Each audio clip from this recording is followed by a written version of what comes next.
Salut à vous bien-aimés, bienvenue à notre direct d'aujourd'hui.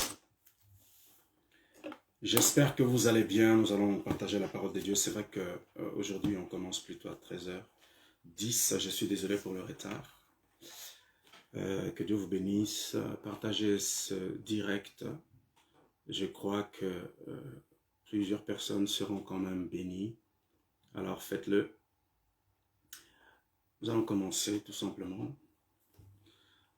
par un temps d'adoration. Ensuite, on va partager la parole de Dieu. Gloire à Dieu. Alléluia.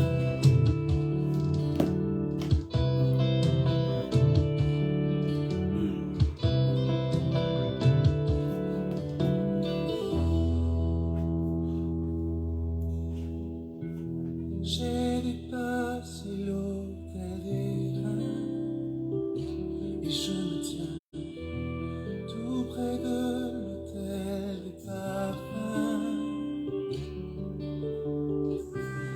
Loin derrière moi, j'ai laissé le pavé. Et je viens à toi, offrir tel que je suis, au-delà du voile. Je t'adore.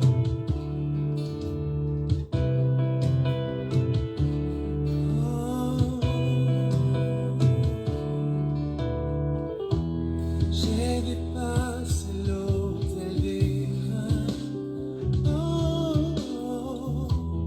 tout près de l'autel des parfums. Loin derrière moi, j'ai laissé le pavé. Je viens à toi, offrir tel que je suis, au-delà du voile. Je t'adore, au-delà du voile. Je t'adore, au-delà du voile.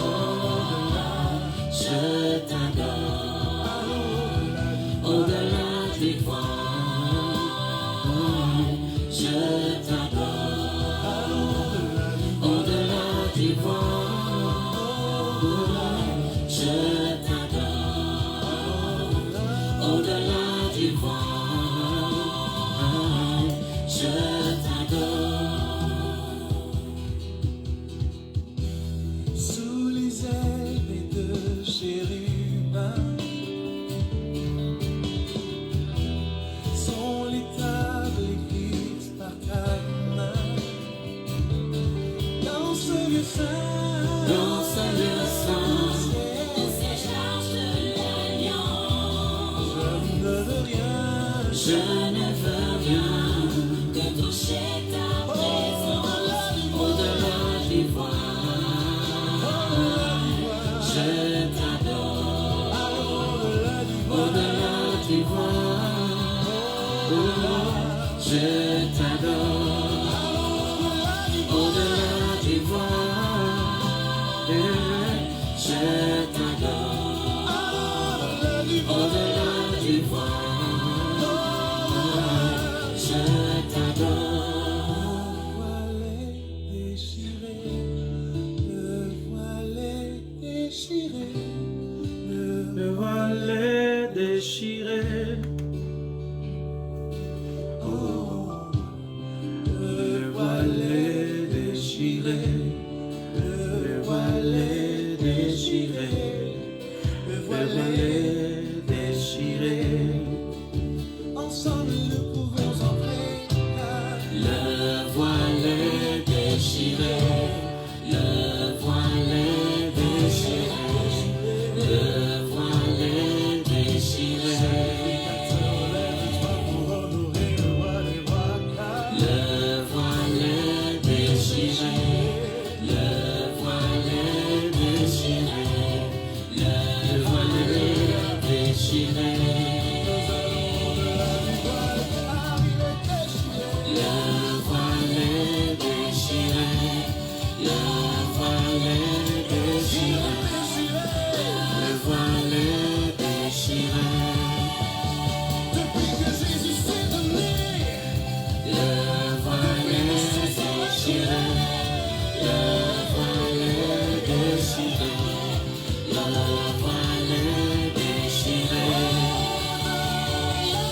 Au-delà du voile, je t'adore.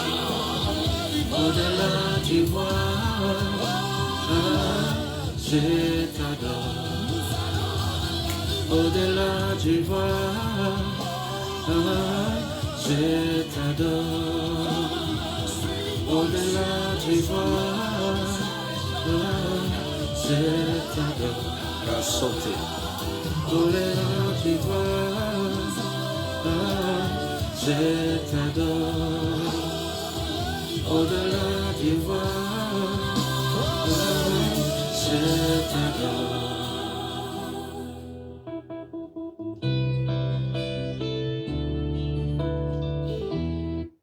Alléluia. Alléluia. Alléluia. Alléluia. Salut à vous tous, bien-aimés. Bienvenue à notre direct de cet après-midi. En tout cas, que Dieu vous bénisse là où vous êtes. Nous allons commencer notre temps de partage d'aujourd'hui. Je vais enseigner en fait la parole de Dieu. Nous sommes bien dans notre école des disciples. Je dis bien l'école des disciples. Voyez-vous, pour ceux qui aspirent à devenir des véritables disciples de Jésus-Christ de Nazareth, je crois que vous devez écouter cet enseignement aujourd'hui. Alors que Dieu vous bénisse là où vous êtes, et j'ai pris dans le nom puissant de Jésus-Christ de Nazareth, que la grâce de Dieu vous localise aujourd'hui, que la parole de Dieu puisse vous éclairer. Alors nous allons prier ensemble, nous allons remettre ce temps entre les mains de Dieu, nous allons confier ce moment à Dieu, parce que nous savons que Dieu est celui qui donne la capacité à l'homme de comprendre sa parole. Il est celui qui donne la capacité à l'homme de grandir spirituellement. Alors on va simplement dire merci à Dieu pour ce temps que nous allons passer ensemble. Alléluia. Prions ensemble, bien-aimés. Prions ensemble. Seigneur, merci pour cet après-midi. Père, je te rends toute la gloire, je te bénis. Père, je prie dans le nom puissant de Jésus pour ta parole. Seigneur, que ta parole vienne nous enseigner. Que ta parole vienne nous transformer, que ta parole vienne nous encadrer, que ta parole, ô Père, vienne poser des vrais fondements qui est la personne de Jésus-Christ de Nazareth. Seigneur, nous voulons partager ta parole ensemble et nous voulons, ô Père de gloire, recevoir des instructions de ta part cet après-midi. Alors nous sommes là devant ton trône de gloire, Père, parce que nous savons qu'aujourd'hui, tu nous toucheras, nous savons qu'aujourd'hui, tu vas nous éclairer. Seigneur, ma prière de cet après-midi est celle-ci.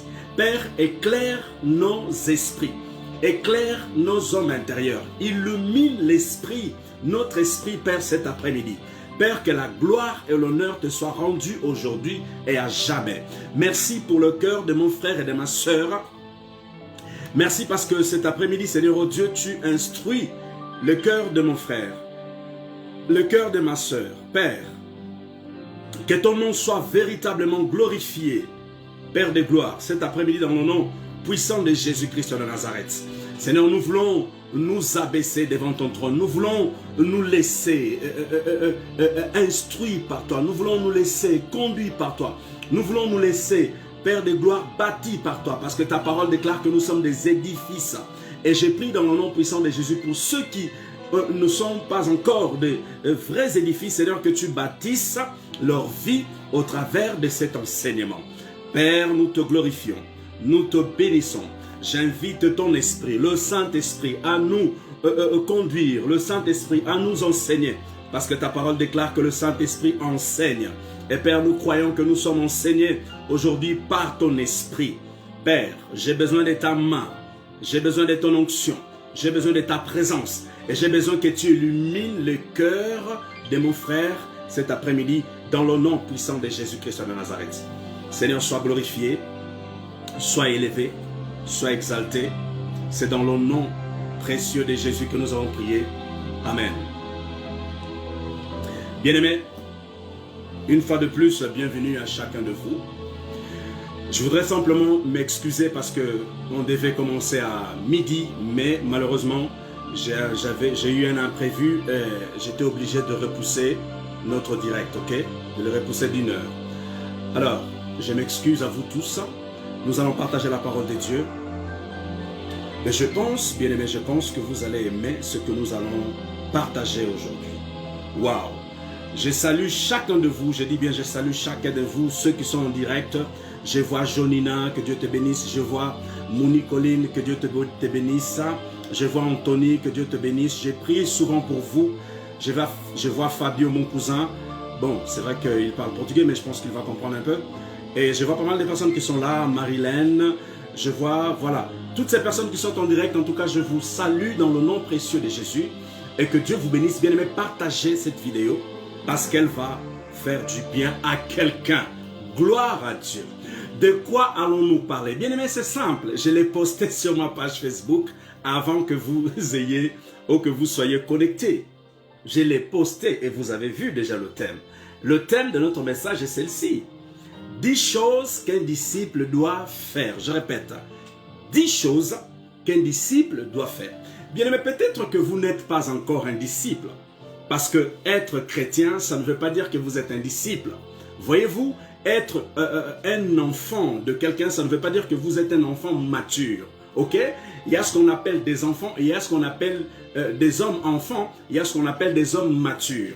Alors, je crois qu'un disciple est un homme qui a déjà la maturité spirituelle. Ok?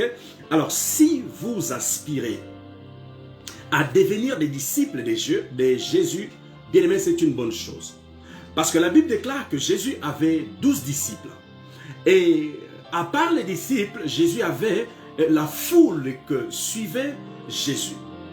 Bien aimé, vous devez comprendre qu'un disciple est celui qui reste au pied du maître pour apprendre et pratiquer ce que le maître dit. Un disciple, en d'autres termes, c'est quelqu'un qui copie son maître. Vous devez comprendre ça. Alors que le chrétien, ou dirais-je la foule qui suit Jésus, souvent la foule ne pratique pas vraiment la parole comme on doit le pratiquer. Souvent, les suiveurs de Jésus, certaines personnes, je ne vais pas dire tous, mais la majorité, ce sont des personnes qui ont du mal à pratiquer la parole de Dieu. Et un disciple doit suivre le maître, et il doit pratiquer la parole, et il doit reproduire ce que le maître fait. Kata parlia solavraska. Alors c'est de ça qu'il s'agit aujourd'hui. Nous allons parler de ça, de 10 choses qu'un disciple doit faire. On va voir le premier point.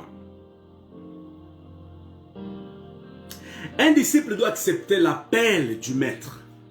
Il doit quitter la maison de ses parents.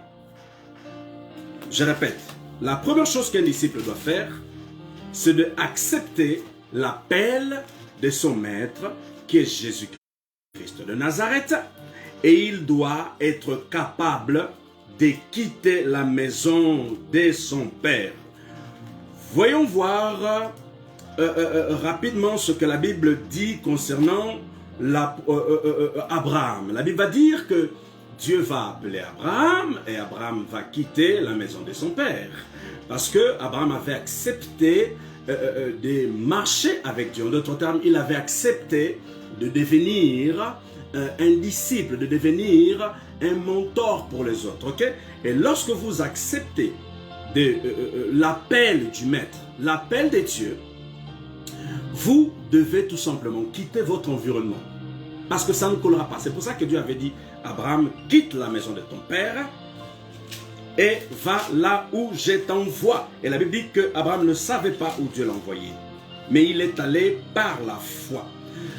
Voyons voir Marc 14, 20. Marc 1, pardon, verset 14 à 20. Marc chapitre 1, verset 14 à 20. La Bible va nous dire: après que Jean eut été livré, Jésus alla dans la Galilée prêchant l'évangile de Dieu. 15. Il disait, le temps est accompli, le royaume de Dieu est proche, répentez-vous et croyez à la bonne nouvelle. 16. Comme il passait le long de la mer de Galilée, il vit Simon et André, frères de Simon, qui jetaient un filet dans la mer, car il était pêcheur.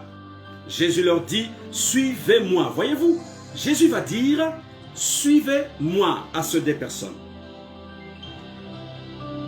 Et il va rajouter, et je vous ferai des pêcheurs d'hommes au lieu d'être des pêcheurs de poissons. 18. Aussitôt ils laissèrent leur filet et les suivirent. Étant allés un peu plus loin, il vit Jacques, fils de Zébédée, et Jean, son frère, qui eux aussi étaient dans une barque et réparaient le filet. Vint aussitôt, il les appela et laissant leur père Zébédée dans la barque avec les ouvriers, ils le suivirent. Voyez-vous, ces hommes n'ont pas hésité. Lorsque Dieu les a appelés, lorsque Jésus les appelle pour marcher avec lui, ces hommes ont dit oui catégoriquement. Voyez-vous, la première condition pour devenir un disciple, vous devez d'abord accepter l'appel de Dieu. C'est très important. En d'autres termes, comment accepter? Parfois, vous allez sentir tout simplement cela à l'intérieur de vous. Et lorsque vous sentez la flamme de ça ou le besoin de devenir un disciple, acceptez-le. Faites-le. Ok, tout simplement. Deuxième chose, un disciple doit savoir suivre et imiter son maître. Je répète, deuxième chose, un disciple doit savoir suivre et imiter son maître. Bien-aimé, Jésus est notre maître à nous tous, pardon. Il est aujourd'hui à la droite de Dieu le Père. Vous devez savoir, au ciel. Mais aujourd'hui, vous avez besoin d'avoir un homme de Dieu pour suivre et imiter son style de vie spirituel.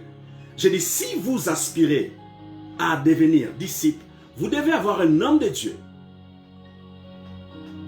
pour le suivre et imiter son style de vie spirituel. C'est capital parce que vous ne pouvez pas marcher comme ça sans avoir quelqu'un à imiter, je veux dire. Les disciples avaient Jésus-Christ de Nazareth à imiter parce que Jésus était sur terre. Aujourd'hui, le chrétien doit manifester la personnalité de Christ, doit manifester la nature de Jésus, doit imiter Christ, c'est vrai, mais en fait, on imite Christ au travers des hommes de Dieu qui ont une communion étroite, très forte avec Dieu, en fait. C'est toujours comme ça. Il y a un homme que Dieu place devant vous, soit un pasteur ou un père spirituel ou un leader d'un département. Cette personne est plus mature et mûre. Vous devez imiter les choses positives qu'il fait, les choses de Dieu. Ce sont vraiment des paramètres capitaux. Imitez donc les styles de vie de l'homme de Dieu. Ou imitez donc les styles de vie de votre responsable du département. Voilà, s'il suit vraiment la parole de Dieu à la lettre. C'est-à-dire, vous devez tout simplement imiter sa foi. Par exemple, l'apôtre Paul dit dans 1 Corinthiens 11, 1, il va dire « Soyez mes imitateurs, comme je le suis moi de Christ. » Alors, voyez-vous, je répète, 1 Corinthiens 11, 1. L'apôtre Paul va dire « Soyez mes imitateurs. » Il disait au peuple en fait, il disait aux gens, ok, « Comme je le suis moi-même de Christ. » Voyez-vous, il était un imitateur de Jésus.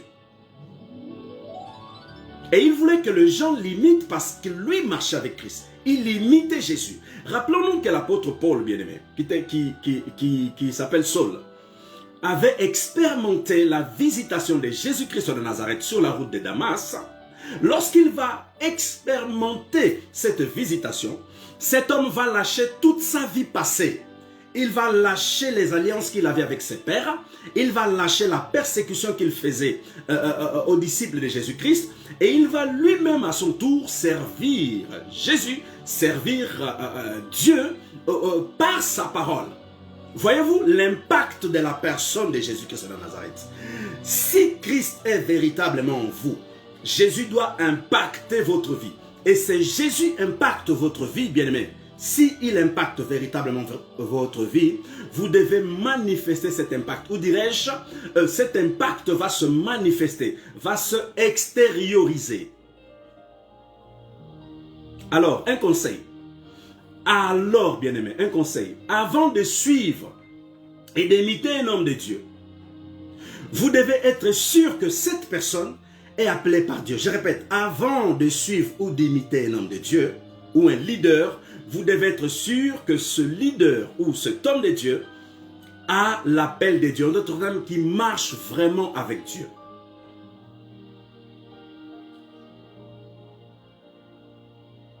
Vous devez être sûr vraiment que la personne a été appelée par Dieu et qu'il est véritablement un imitateur de Jésus-Christ de Nazareth. Parce que si la personne n'imite pas Jésus, bien aimé, je ne vous conseille pas de le suivre. Si la personne n'a pas d'appel de Dieu, je vous ne conseille pas de le suivre parce que c'est lui qui est en vous, pardon, dit la Bible, est plus grand que celui qui est dans le monde. Et celui qui est à l'intérieur de vous, c'est l'esprit de Jésus-Christ de Nazareth. Il a besoin des gens qui ont également le même esprit pour que vous puissiez grandir. Parce que Dieu ne peut pas vous placer devant les gens qui n'ont pas son esprit et que vous avez l'esprit de Dieu.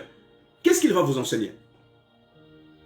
C'est pour ça que c'est important de identifier les hommes de Dieu qui ont véritablement l'esprit de Dieu, qui sont véritablement en alliance avec Dieu pour que vous puissiez grandir spirituellement. Parce que si vous vous trompez là-dessus, votre homme intérieur ne grandira pas. Parce qu'en réalité, cette personne n'est pas avec Dieu. En réalité, cette personne n'imite pas Jésus. En réalité, cette personne n'a pas la personne de Jésus-Christ de Nazareth en lui. Alors, il est important, avant d'imiter et de suivre un homme de Dieu, vous devez être sûr que cet homme marche avec Dieu et que lui-même est un imitateur de Jésus-Christ de Nazareth. C'est très important. Lorsqu'on parle d'imiter un homme spirituel, il est question d'imiter son esprit d'abord, bien-aimé. Je répète, lorsqu'on parle d'imiter un homme de Dieu, il est d'abord question d'imiter son esprit. Avant d'imiter son style de s'habiller, je ne sais pas. C'est d'abord l'esprit en fait. On parle d'imiter le dépôt que Dieu a déposé dans la vie de cet homme. C'est ça en fait. C'est pour ça que l'apôtre Paul disait, imitez-moi parce que moi j'imite Jésus. Imitez-moi, copiez-moi. En d'autres termes, il disait ça. Les disciples ont imité Jésus à un point où les gens ont dit à Pierre que son langage le trahissait. Ils ont tellement marché avec Jésus que les disciples, que Pierre, lorsqu'il a menti comme quoi il ne connaissait pas Jésus, lorsqu'il a régné Jésus, là il déclare que les gens vont se rendre compte de son langage, même de son style, même de sa façon de parler et sa façon d'être en fait. C'est-à-dire que la nature de Jésus s'était éteinte sur la personne de Pierre. Et c'est ça que Dieu veut, que la nature de Christ, bien-aimé, se teigne sur ta vie, que la nature de Christ se manifeste de ta vie, que la nature divine de Dieu se manifeste. Parce que voyez-vous, les gens qui n'ont pas Dieu ont le monde en eux, ont une vie de péché, des mensonges et une vie vraiment dans le désordre en fait. Et lorsqu'on regarde ces personnes, on voit très bien que ces personnes n'ont pas Dieu. Parce qu'ils fonctionnent d'une certaine manière, ils marchent d'une certaine manière. Alors un disciple, bien aimé, un disciple doit avoir les traits de Jésus. Les traits de caractère de Jésus-Christ de Nazareth. Doit avoir la nature de Jésus et il doit manifester les attributs de Jésus-Christ de Nazareth. On va lire rapidement Matthieu 26. Prenez avec moi Matthieu 26. On est toujours sur la deuxième chose. Il faut que j'aille vite parce qu'il y a pas mal de choses à voir. Matthieu. Alléluia. Matthieu 26. Prenez avec moi Matthieu chapitre 26. Matthieu 26, verset 29 à 73. Je ne sais pas si on va tout lire. 26, 69, 73. Oui, je pense qu'on peut le lire. Alors, lisons la parole de Dieu. Cependant, Pierre était assis dehors dans la cour. Une servante s'approcha de lui et dit, « Toi aussi tu étais avec Jésus le Galiléen. » Mais il le nia devant tous, disant, « Je ne sais ce que tu veux dire. » 71. Comme il se dirigeait vers la porte, une autre servante le vit et dit, « Ah, ce qui se trouvait là, celui-ci était aussi avec Jésus de Nazareth. » 72. Il le nia de nouveau, c'est-à-dire qu'il a nié 3 fois. Avec serment, « Je ne connais pas cet homme. » Peu après, ceux qui étaient là s'étant approchés dirent à Pierre, « Certainement, tu es aussi de ces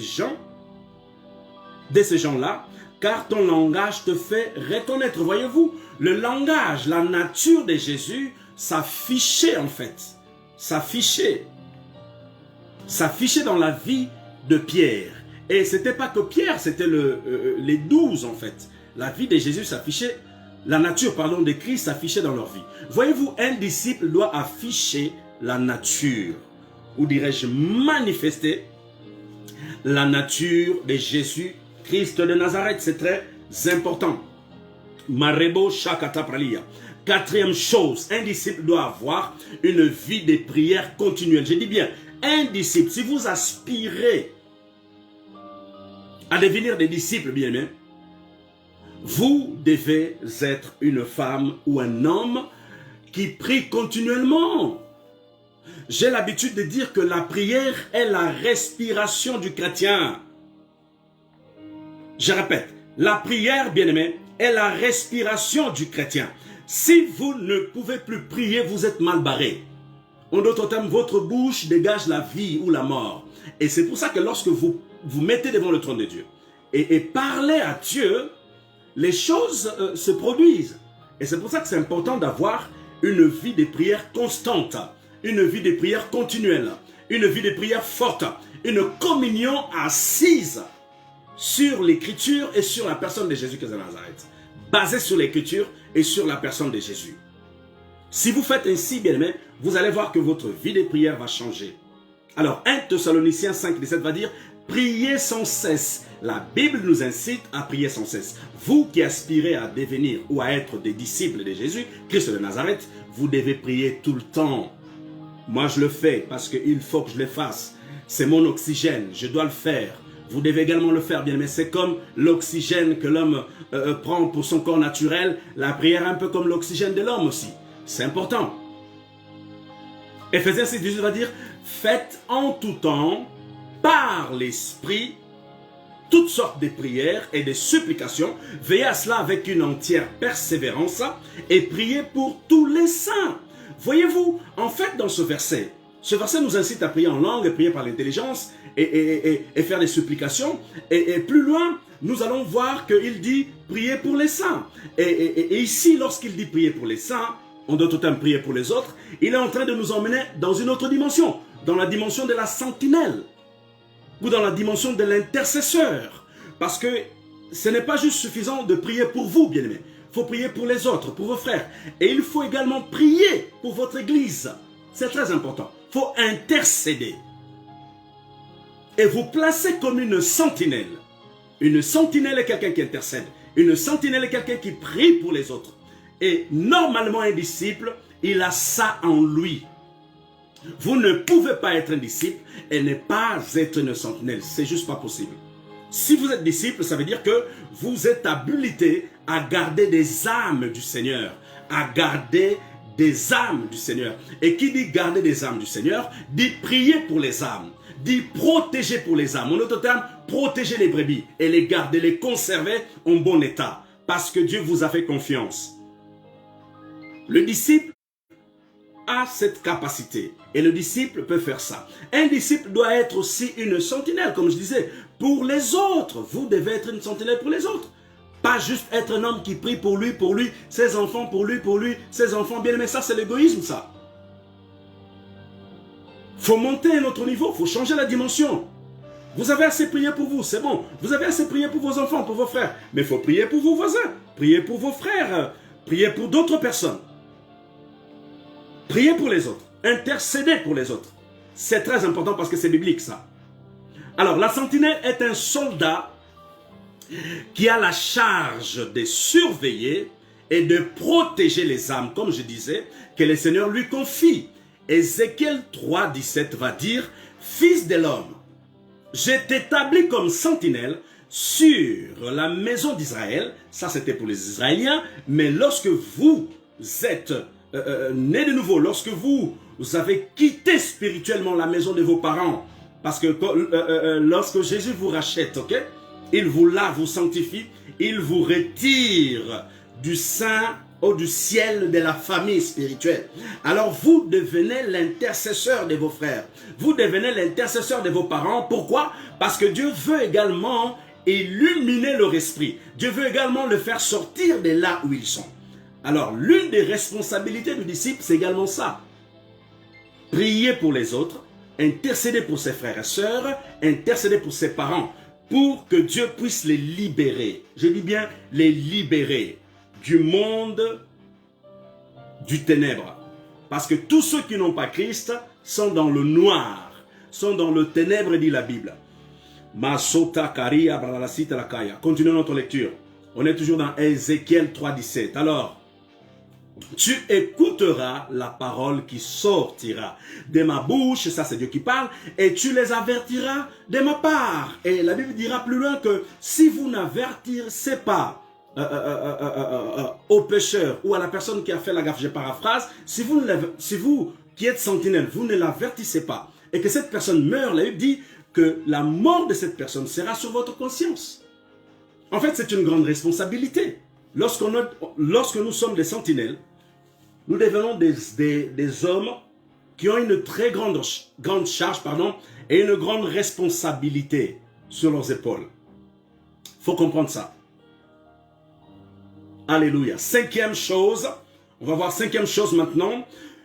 Un disciple doit marcher dans la sanctification et dans la sainteté.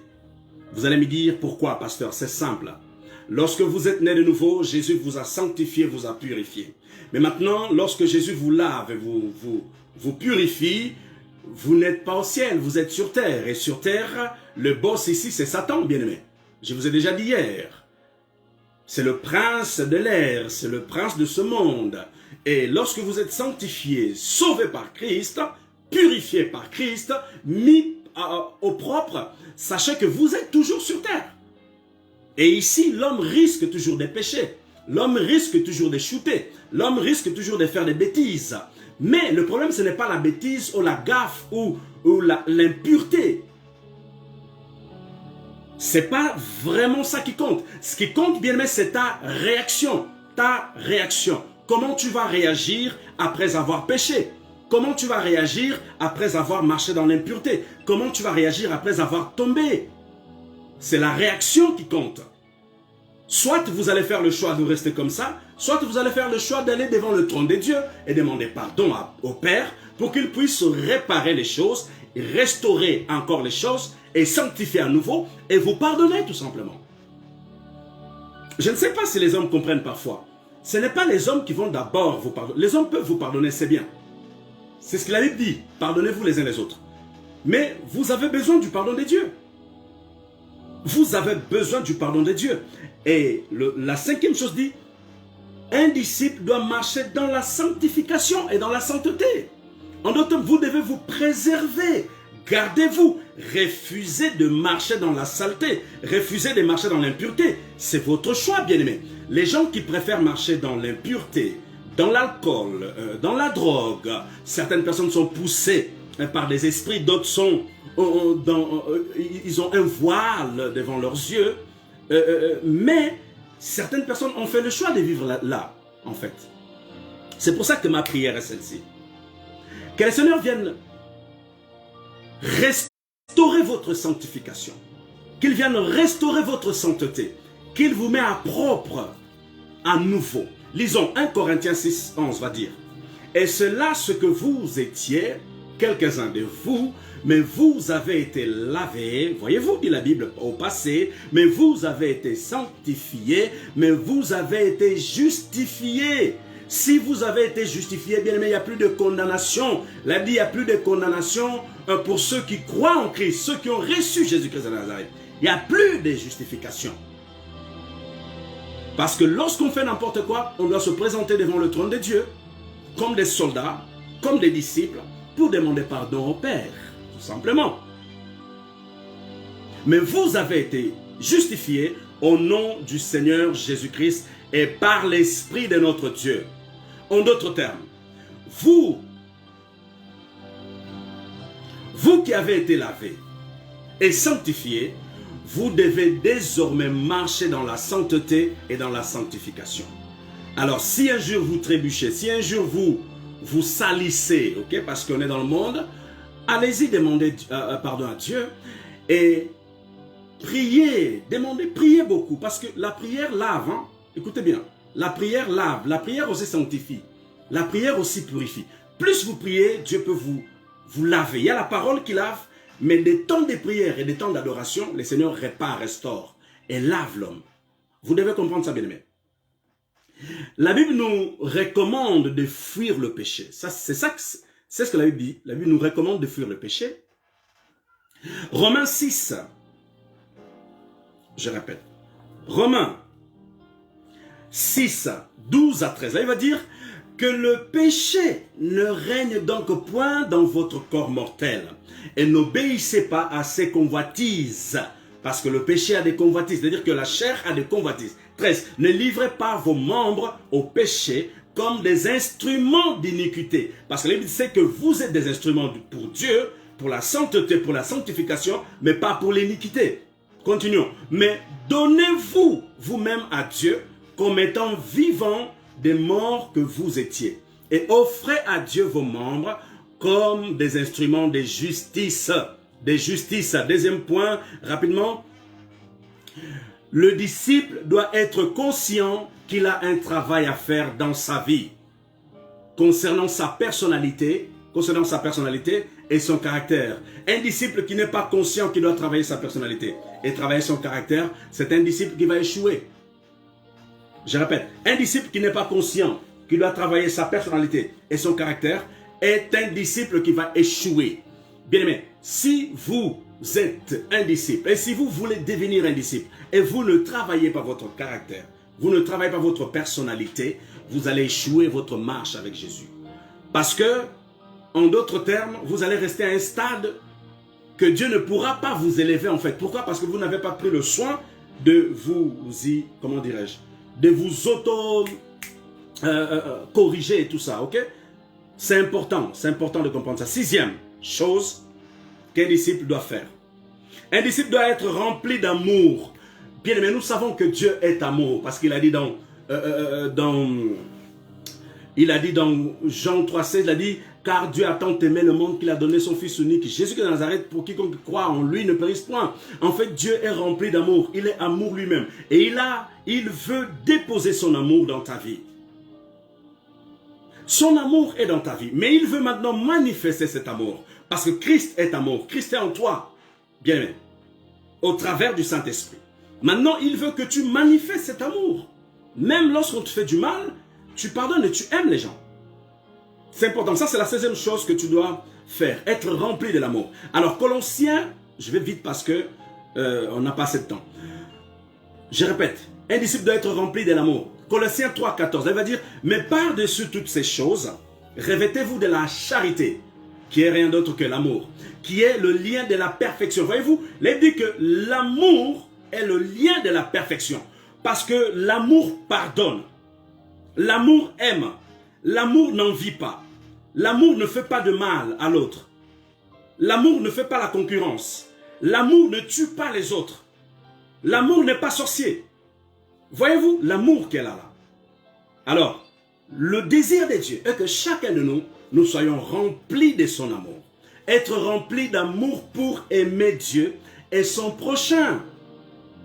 Luc 10, 27 va dire, il répondit, qui Jésus, tu aimeras le Seigneur ton Dieu, pardon, de tout ton cœur, de toute ton âme, de toute ta force et de toute ta pensée. Jésus a dit ceci, c'est difficile, si vous sentez que c'est difficile de le faire prier, dites Seigneur, tu as dit dans ta parole que je dois t'aimer de tout mon cœur et parfois j'ai du mal, mais aide-moi à le faire, aide-moi à le faire. Voyez-vous, c'est très important. Tu aimeras le Seigneur ton Dieu de tout ton cœur, de toute ton âme, de toute ta force et de toute ta pensée. Et ton prochain comme toi-même. Mais les gens ont du mal à aimer leur prochain. J'ai pris dans le nom puissant de Jésus-Christ de Nazareth, bien-aimé, que tu aimes ton prochain. Tu aimes tes voisins. Que tu les aimes en vrai, pas en faux. Il y a des gens qui aiment les gens juste pour intérêt. Ils veulent quelque chose, ils vont commencer à t'aimer, ils vont commencer à parler bien à toi. My goodness. Bon, sautons. Septième chose. Septième chose qu'un disciple doit faire. Un disciple doit être rempli de compassion. L'une des choses. Il y a l'amour, c'est vrai, mais il y a la compassion. Vous êtes les disciples de Dieu. Vous êtes les élus de Dieu. Et vous devez être remplis de la compassion. Vous devez avoir la compassion des âmes.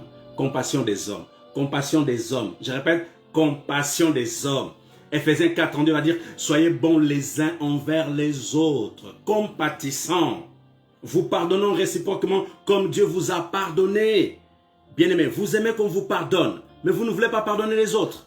Vous aimez que les gens soient compatissants vis-à-vis de vous, mais vous n'avez pas de compassion pour les autres. J'ai pris que dès aujourd'hui, ça ne soit plus comme ça, bien aimé, que vous soyez remplis de compassion, que vous soyez des hommes et des femmes compatissants, que vous ayez la compassion des autres, bien aimé. Lorsque l'autre souffre, soyez compatissants. Lorsque l'autre a perdu sa mère, son père, ses frères, sois compatissant, compatis avec la personne. Ayez un bon cœur. J'ai pris que ton cœur soit un bon cœur. Un cœur rempli de compassion, non puissant de Jésus-Christ de Nazareth. Bien-aimé.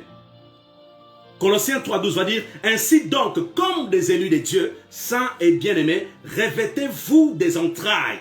Des entrailles. Il est question d'ici, là où réside le Saint-Esprit. Là où le Saint-Esprit agit. Revêtez-vous des entrailles de miséricorde, des bontés, d'humilité, de douceur et de patience. Bien aimé, l'une des qualités du disciple est la patience. Être patient, attendre que la main de Dieu agisse, attendre la saison que Dieu a prévue pour toi, attendre que la guérison arrive, avoir la capacité d'attendre les choses de Dieu pour venir vers toi, avoir la patience. J'ai pris que tu sois rempli de patience, que tu sois un homme et une femme patiente, qu'il te remplit de patience, Dieu. Que tu n'ailles pas trop vite, bien-aimé, pas trop vite. Ne va pas plus vite que la chanson, ne va pas plus vite que la chanson, mais va au rythme de Dieu, va au rythme de Dieu. C'est ma prière. Huitième chose qu'un disciple doit faire. Un disciple doit être fidèle et constant dans ce qu'il fait pour Dieu. Dieu est fidèle. Elle lui dit que Dieu a fait l'homme selon son image et sa ressemblance. En d'autres termes, l'homme a ses attributs. Et l'une de ses attributs, c'est la fidélité. Dieu veut que tu sois fidèle, que tu sois constamment fidèle avec lui, que tu attends les promesses qu'il a faites, qu'il t'a faites, bien-aimé. Parce que la Bible déclare que la promesse que Dieu a faite, les paroles qu'il a libérées, ces paroles vont véritablement se réaliser. Parce que les paroles de Dieu ne retournent pas vers lui sans avoir accompli. C'est pourquoi elle a été libérée. Bien, mais quand Dieu parle, les anges se mettent en mouvement. Je répète, quand Dieu parle, la terre écoute, les démons écoutent, les circonstances écoutent, les problèmes se taisent. Parce que c'est Dieu qui a parlé. Et Dieu a parlé à ton sujet, bien-aimé. Je sais que tu verras ce mariage. Je sais que tu verras cette guérison. Je sais que tu verras cet argent que tu cherches. Je sais que tu auras cette voiture. Je sais que tu auras ce que tu as demandé à Dieu. Parce que Dieu n'est pas mort. Dieu est vivant. L'Éternel Dieu des armées est le Dieu d'Abraham, d'Isaac et de Jacob. Il est celui qui veille sur sa parole. Et Dieu a parlé à ton sujet, bien-aimé. Et je crois dans le nom puissant de Jésus que cette parole s'accomplira certainement. Bien, tant que Dieu n'a pas levé sa main, aucune personne ne peut agir contrairement à ce que Dieu a prévu pour toi. Et tout ce qu'il a prévu, bien-aimé, il le fera. Ayez confiance. Attachez-vous à Dieu. Bien-aimé, attachez-vous à Dieu. Dieu va le faire. Dieu n'est pas un homme pour mentir, dit la Bible. Ni fils d'Adam, bien-aimé. Il le fera forcément. Dieu va faire ce qu'il a prévu pour vous. Dieu va le faire. Je sens la présence de Dieu. My goodness. Braka sota calabria. Il va le faire. Reste tranquille. Garde ta paix, ta joie, parce que Dieu est sur le point de faire un miracle dans ta vie. Dieu est sur le point d'agir dans ta vie, bien-aimé. Dieu est sur le point de détruire cette chose qui bloque ta destinée. Dieu est prêt, bien-aimé, est prêt à agir. Ayez simplement confiance en lui. Et il va le faire. Mazota kalea bralakia. Neuvième chose. On y va vite parce qu'on va prier rapidement. Neuvième chose. My goodness. Brasote. Sans la présence du Saint-Esprit. My, oh Jesus. Carebro shabradeke. Bralezo bradeya. Sabralia soteke bralia calavaso. Madeso katapralia calavasa. Neuvième chose, qu'un disciple doit faire. Neuvième chose qu'un disciple doit faire. Un disciple doit maîtriser sa bouche et sa chair. Ah, ça pralia. Braleso Katai. Je répète, un disciple doit maîtriser sa bouche et sa chair. Bien aimé, mais il y a des disciples qui ne maîtrisent pas leur bouche. Il y a des gens qui ne maîtrisent pas leur chair. Ils sont poussés par la chair. Ils sont gouvernés par la chair. Ils sont poussés par leur bouche et ils sont maîtrisés par leur langue. J'ai pris dans le nom puissant de Jésus-Christ de Nazareth que maintenant, bien aimé, ton langage change. Que le Saint-Esprit maîtrise ta langue. Que le Saint-Esprit maîtrise ta chair. Que tu ne sois pas conduit par la chair. Que tu ne sois pas conduit par ta bouche. Mais que le Saint-Esprit prenne le dessus dans ta vie. Avoir la maîtrise de sa bouche, bien-aimé. Avoir la maîtrise de sa bouche, c'est très important. Parce que si vous n'avez pas la maîtrise de votre bouche, vous allez causer un dégât autour de votre vie, même dans votre foyer, même dans la vie de vos enfants, et même dans la vie de ton conjoint et de ta conjointe. Parce que tu ne maîtrises pas ta bouche. Tu n'es pas obligé de parler tout le temps, bien-aimé. Tu n'es pas obligé de répondre tout le temps. Maîtrise, travaille, demande à Dieu de te maîtriser la bouche. Dieu peut le faire. La Bible dit dans le livre de Proverbes 18, 20 à 21. Je répète, Proverbes 18, 20, 21. Il va dire, c'est du fruit de sa bouche que l'homme rassasie son corps. Voyez-vous?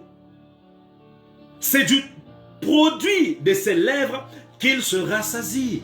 21. La mort et la vie sont au pouvoir de la langue. Quiconque l'aime en mangera. Lorsqu'on parle de quiconque l'aime, c'est quoi? C'est en fait, quiconque dit n'importe quoi va manger ce qu'il dit. Quiconque libère des paroles n'importe comment va vivre ces paroles. Parce que nous, n'oubliez pas bien aimé, nous avons l'attribut de Dieu, les attributs de Dieu. Nous avons la capacité de l'Éternel en nous. Et nous avons cette faculté de donner la vie aux choses ou donner la mort. Si tu veux donner la vie à ta vie, parle du bien à ta vie. Si tu veux donner la vie dans la vie de tes enfants, parle du bien de tes enfants. Arrête de dire du mal, de lamenter tout le temps. Arrête de lamenter. Lorsque vous lamentez, vous êtes en train de vous plaindre à chaque fois. Ce sont des plaintes. Et un enfant de Dieu, un disciple ne peut pas se comporter comme ça. Doit parler la vie.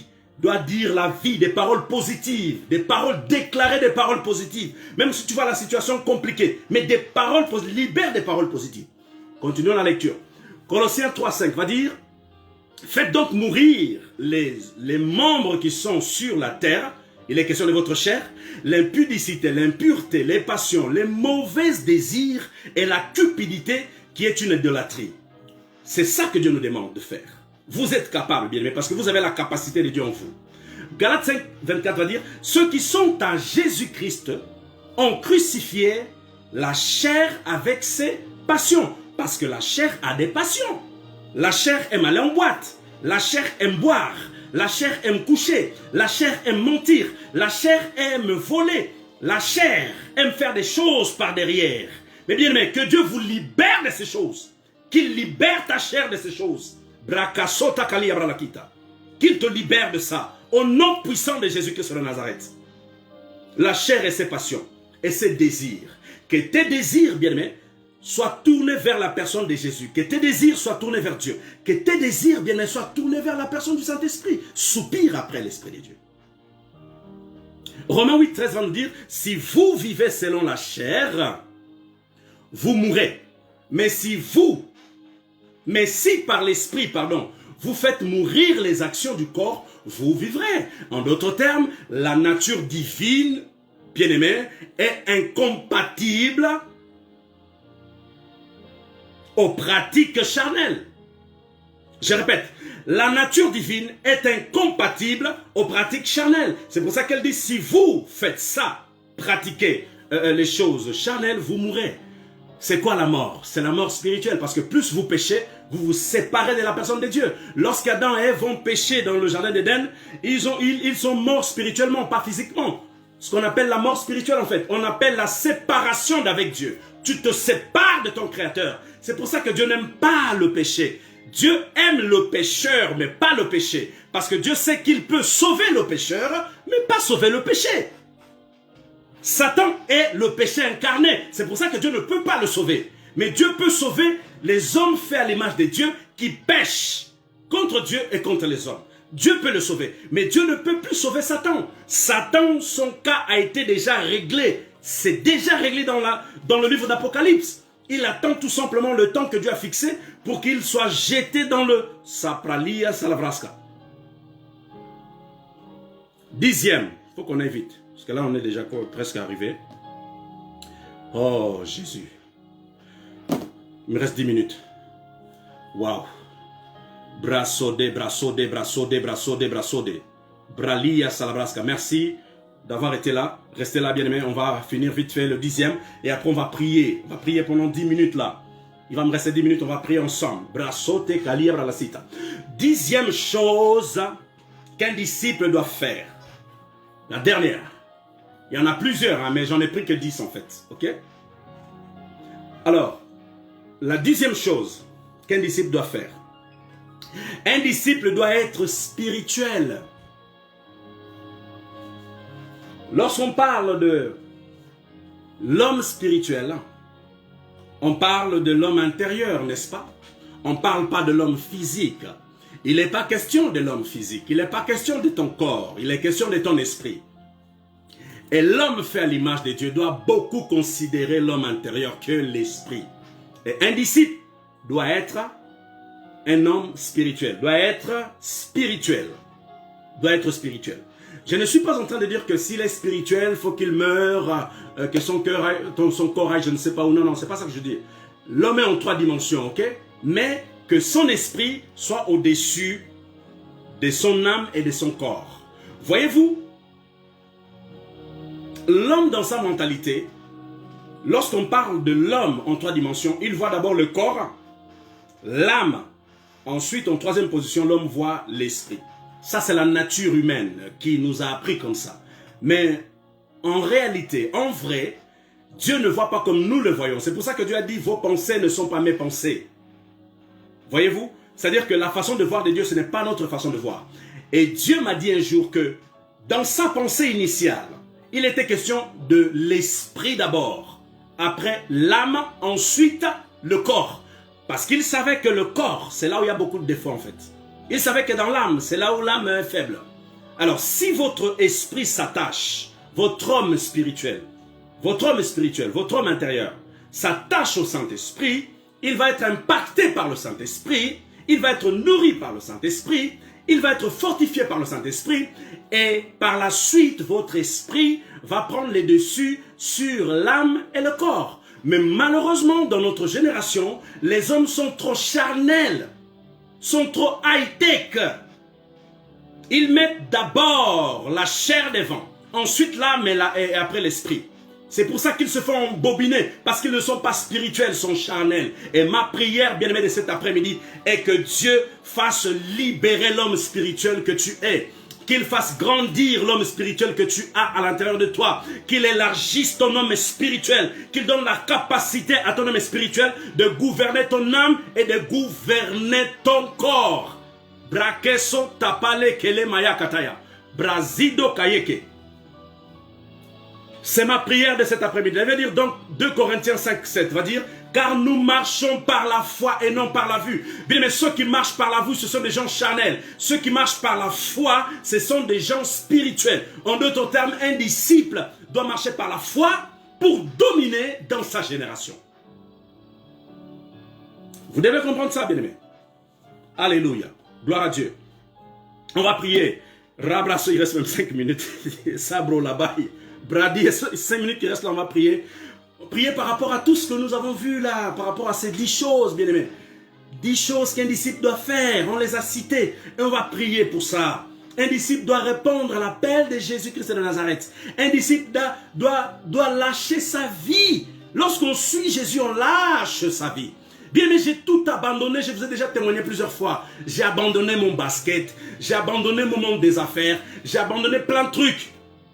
J'ai abandonné mes propres projets. Pourquoi? Parce que j'ai décidé d'être un disciple de Dieu. J'ai décidé de marcher avec l'Éternel. Bien aimé, c'est une décision. Je répète, c'est une décision. Personne ne va t'obliger. Tu décides.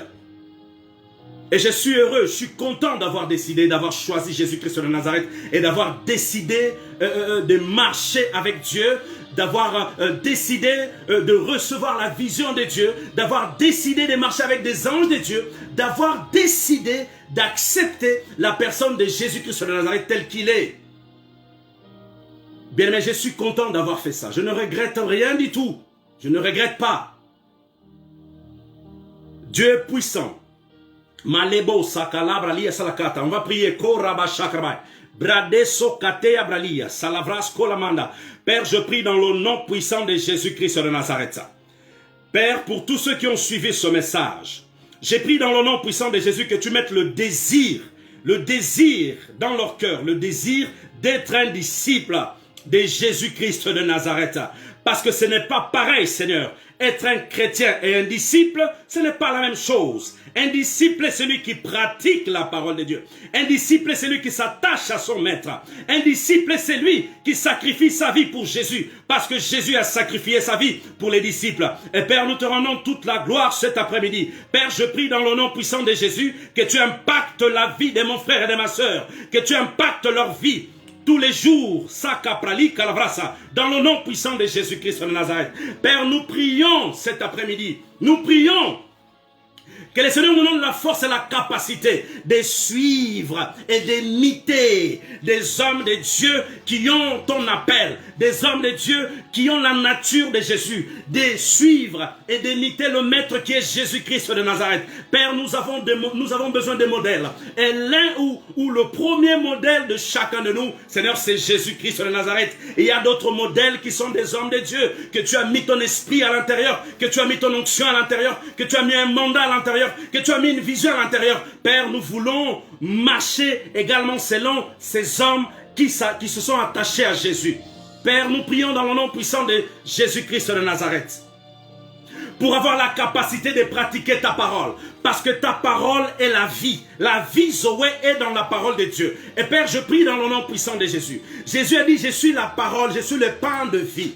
Et Père, nous voulons, Seigneur, au Dieu de gloire, nous voulons que tu nous remplisses d'une capacité extraordinaire et formidable par rapport à la parole de Dieu. De la pratique de ta parole. Nous voulons être des hommes et des femmes qui pratiquent véritablement ta parole, oh Dieu. Mazeza, Zizozaza, Zezezia, Brasido, Zekebrilia 4, Marebo, Chakabralia, Choraba, Sorobo, Shikaraba. Père, quatrième, nous allons prier pour une vie de prière constante, une vie de prière forte, une vie de prière debout, une vie de prière qui est basée sur la parole de Dieu et basée sur la personne de Jésus-Christ de Nazareth.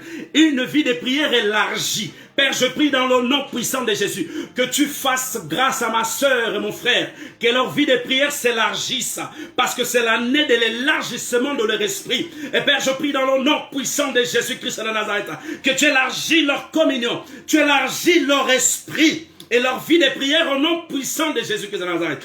Père, équipe chacun pendant leur temps de prière. Équipe-les, fortifie-les, rends-les forts spirituellement dans le nom puissant de Jésus-Christ de Nazareth. Marebosa, Bradia, cinquième, la sanctification et la sainteté. Bien aimé, nous savons très bien que sur terre, là où nous sommes, on fait des gaffes, on peut pécher, on peut faire des choses qui ne plaisent pas le cœur de Dieu. Ma prière de cet après-midi est que Dieu sanctifie à nouveau ton être. Que Dieu purifie à nouveau ton corps. Parce que Dieu peut le faire. Dieu peut le faire. Lorsqu'un enfant tombe dans la boue, ses parents prennent cet enfant et lavent cet enfant. Même l'homme biologique sait le faire. Et le Créateur qui nous a mis dans ce monde, il va te laver, bien-aimé. Il va te sanctifier, il va te purifier. Il va purifier ton être. J'ai pris dans le nom de Jésus. Père, que tu laves, tu sanctifies, tu purifies davantage parce que ta parole déclare que ta parole est un détergent. Et ta parole sanctifie, lave, elle nettoie. Et Père, nettoie chacun, purifie chacun. Makode sabrali yakravasa. Sixième, nous allons prier pour être remplis de l'amour de Dieu. C'est important d'être rempli de l'amour de Dieu. On va finir d'ici 2 minutes. Père, nous prions dans le nom puissant de Jésus pour l'amour. Il déclare que tu es amour. Par amour, tu as donné Jésus-Christ de Nazareth. Et Père, nous voulons avoir le cœur de Jésus. le cœur de Jésus. Seigneur, nous avons la nature divine de Jésus. Mais Père, nous prions dans le nom puissant de Jésus que l'amour de Christ se manifeste davantage de nos vies. Que l'amour de Christ s'extériorise davantage de nos vies. Et que tu nous remplisses davantage de l'amour divin. L'amour divin à l'intérieur de nos vies dans le nom puissant de Jésus, Père. Pour t'aimer, toi notre Créateur, et pour aimer notre prochain. 2 Thessaloniciens 3:5 va dire que le Seigneur dirige vos cœurs vers l'amour de Dieu et vers la patience de Christ. Père, nous prions que tu nous diriges vers l'amour de Christ, vers ton amour, Seigneur. Dirige nos cœurs vers ton amour. Fais grandir ton amour dans notre cœur, dans le nom puissant de Jésus. 7e, Marobo Shakarabai, Rebro Shakarabai. Nous prions que Dieu nous remplisse de compassion, que vous soyez compatissants, que Dieu vous donne cette faculté, qu'il libère davantage cette faculté de compassion, qu'il élargisse davantage la compassion en vous, parce que vous avez besoin d'être compatissant vis-à-vis des autres, bien-aimés. J'ai prié dans le nom de Jésus que Dieu fasse de vous des hommes et des femmes compatissants, remplis de compassion. Là, il déclare qu'il y avait un homme qui est venu devant Jésus, qui était aveugle. Et là, il dit que Jésus, rempli de compassion, est allé libérer cet homme. Bien, mais lorsque vous avez la compassion, vous allez aider les autres. Lorsque vous êtes rempli de compassion, vous allez avoir compassion des autres, en fait. C'est important. Et ma prière est celle-ci. Que Dieu vous remplisse de sa compassion. Qu'il vous remplisse de sa compassion. 8e. Priez pour la fidélité à Dieu et la fidélité à tout ce que vous faites pour Dieu. Que Dieu fasse de vous des hommes et des femmes fidèles. Là où vous étiez en train de boiter dans votre fidélité, que le Seigneur vous redresse, que vous restez stable dans votre fidélité. Bien aimé, la fidélité vis-à-vis de Dieu, c'est une fidélité jusqu'à la mort en fait. C'est ça que les gens ne comprennent pas. Ce n'est pas une fidélité de 1 an, 2 ans, 3 ans, 4 ans, 5 ans après. Bon Dieu, bye bye, je ne te connais plus. Non, non, non, non, non, non, non. La fidélité de God, bien aimé, c'est une fidélité jusqu'à la fin. Parce que Dieu a prévu de vivre avec toi éternellement. C'est ce que dit la Bible. Lorsque tu finiras ton séjour sur terre, tu vas aller vivre dans la gloire avec Dieu. En d'autres termes, tu seras attaché à Dieu pour l'éternité. On appelle ça une fidélité incroyable. Alors, vaut mieux être fidèle avec Dieu sur terre parce que tu auras une récompense incroyable. Vivre éternellement avec Dieu. Garde ta fidélité, fortifie ta fidélité, fortifie les fondements de ta fidélité, bien-aimé, vis-à-vis de Dieu, vis-à-vis du service de Dieu, vis-à-vis du plan qu'il a pour vous, vis-à-vis de la vision qu'il vous a donnée. Restez fidèles et Dieu va vous le récompenser. 9e, et après 10e, on finit. 9e, temps de prière, brakachote, brali et salabraya. Priez pour la bouche et la chair. Ah, mon Dieu. Bon, bien, mais prie avec moi parce que tu connais ta bouche, tu connais ce que tu dis quand tu es fâché. Tu connais ce que tu dis quand tu es fâché. Je répète, tu sais ce que tu dis quand tu te fâches. Alors, demande à Dieu de régler ta bouche, de travailler ta bouche, de le traiter comme il faut, de discipliner ta bouche, ta langue. Prions ensemble. Père, merci pour, Seigneur, au Père, ce 9e sujet de prière, qui est la bouche et la chair. Seigneur, j'ai pris dans le nom de Jésus que tu nous donnes la capacité de maîtriser notre bouche. Parce que nous avons cette faculté, mais Père, je prie dans le nom puissant de Jésus que nous soyons capables de maîtriser notre bouche. Lorsqu'on nous énerve, que nous ne puissions pas dire n'importe quoi, Père, pour ne pas blesser les gens. Seigneur, répare notre bouche, répare notre langue, guéris notre langue, guéris notre bouche. Dans le nom de Jésus, Père, la chair. Père, nous voulons marcher selon toi. Nous voulons respecter tes règles. Nous voulons nous attacher aux principes du royaume. Et Père, nous prions contre tout désir charnel, tout vice charnel. Père, que ce vice cesse, que ce vice arrête de nous pressionner dans le nom puissant de Jésus et sanctifie notre chair, sanctifie notre corps. Aide-nous à être de vrais enfants de Dieu. Seigneur, qui domine la chair, mais pas qui subisse de la chair. Dans le nom de Jésus-Christ de Nazareth. 10e sujet des prières. Et après on part. Voilà. Je suis désolé, j'ai débordé 3 minutes. 10e sujet des prières. Gloire à Dieu.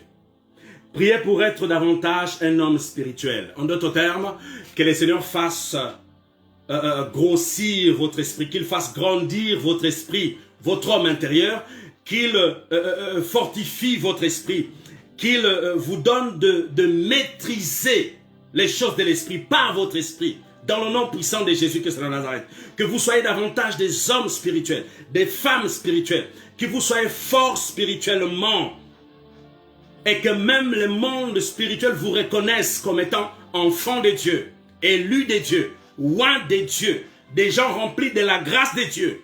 Père, merci parce que c'est l'année de l'élargissement de notre esprit. Père, ça tombe bien. 10e sujet. Père, élargis notre esprit cette année. Cette année 2021, élargis notre esprit. Fais-le grandir. Fais-le croître spectaculairement. Équipe nos esprits, Père. Élargis nos esprits, Père. Nourris nos esprits. Dans le nom puissant de Jésus-Christ de Nazareth. Seigneur, nous voulons marcher selon l'esprit, non selon la chair. Père, c'est dans le nom de Jésus que nous avons prié. Amen. Bien-aimés, nous sommes arrivés à la fin. J'ai prêché rapidement parce que on n'avait pas assez de temps. Et là, je suis quand même content parce qu'on a fini notre message. En tout cas, ma prière est que vous deveniez un disciple fort et un disciple qui suit Jésus. Un disciple qui prend exemple à la vie d'un homme de Dieu qui est spirituel, qui marche avec Dieu, qui a alliance avec Dieu, qui est appelé par Dieu. Ou des leaders qui ont l'esprit de Dieu et qui pratiquent véritablement la parole de Dieu. C'est ma prière de cet après-midi. Père, je bénis tes enfants. J'ai pris dans le nom puissant de Jésus que ta grâce soit sur chacun cet après-midi. Que tu les gardes et tu les préserves, ô Dieu, tout au long de cette semaine. Seigneur, merci pour ta parole qui a impacté leur cœur. Merci pour ta bénédiction qui est dans leur vie. Père, je prie dans le nom puissant de Jésus qu'ils aillent de l'avant, qu'ils grandissent, qu'ils prennent leur envol avec Jésus-Christ de Nazareth. Que le Saint-Esprit conduise chacun sur leur couloir, dans le nom puissant de Jésus. Père, couvre-les par le sang puissant de Jésus-Christ de Nazareth. Garde-les sur la paume de ta main, garde-les sur tes ailes, dans le nom de Jésus. Père, j'ai béni chacun, j'ai béni leurs enfants, j'ai béni leur mariage, j'ai béni leur foyer, j'ai béni leur travail, j'ai béni leur entreprise, j'ai béni tout ce qu'ils vont entreprendre et tout ce qu'ils entreprennent, dans le nom puissant de Jésus. Père, préserve chacun. Nous te bénissons, nous t'honorons, c'est dans le nom de Jésus que nous avons prié. Amen. Bien-aimés, je suis navré, je suis désolé, nous sommes arrivés à la fin. En tout cas, que Dieu vous bénisse. Merci de votre présence. Nous allons nous retrouver dimanche. Que la grâce de Dieu le Père, la communion du Saint-Esprit soit avec vous tout au long de cette semaine. Que Dieu vous bénisse et je vous dis à dimanche à 10h et bye bye.